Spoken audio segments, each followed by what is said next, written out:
मैं कभी पक्षपात नहीं करता। मैं कभी भी ऐसा कोई भेदभाव नहीं करता हूँ कि अपने बच्चों में भेदभाव करूँ।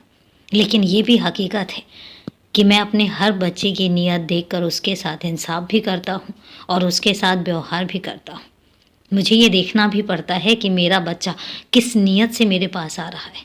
कहीं ऐसा तो नहीं कि उसके अंदर स्वार्थ छुपा है और मन में कुछ और है और बाहर वो कुछ और कह रहा है।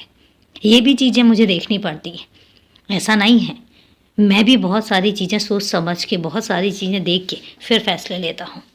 लेकिन मैं एक बात कहता हूँ कि जब मेरे पास बच्चा एक साफ नीयत से आता है, एक साफ मनसा से आता है और वो पूरे साफ दिल से आता है, जिसमें किसी के लिए भी कोई द्वेष भावना ना हो।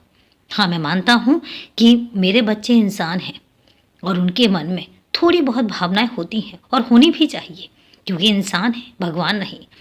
लेकिन इसके अलावा भी कई बार ऐसी परिस्थितियां आ जाती हैं जिसमें मेरे बच्चे कुछ बोल भी जाते हैं, कुछ गलत भी बोल जाते हैं, लेकिन उसके बाद वो खुद कहते हैं कि बाबा इसे सच मत होने देना। तो मैं इन सब बातों का बहुत ध्यान रखता हूँ। मैं ध्यान रखता हूँ साफ नीयत का, मैं ध्यान रखता हूँ एक अच्छे से स्वभाव का। और ये सब चीज़ें मैं तब देख पाता हूँ जब मेरा बच्चा मुझसे बात करता है, मेरे पास आता है और उसको ये बोलने की भी ज़रूरत नहीं पड़ती। जब वो मेरे पास आता है तो मैं समझ जाता हूँ। मुझे पता होता है कि मेरे बच्चे के दिमाग में क्या चल रहा है। तो इसलिए तुमसे कहता हूँ कि सब द्वेष छोड़ दो, जो जैसा कर रहा है उसको करने दो। बस तुम मस्त रहो और अपने काम में व्यस्त रहो, जो तुम्हारे लिए सबसे ज़्यादा ज़रूरी है। और अभी के लिए शुभ रात्रि।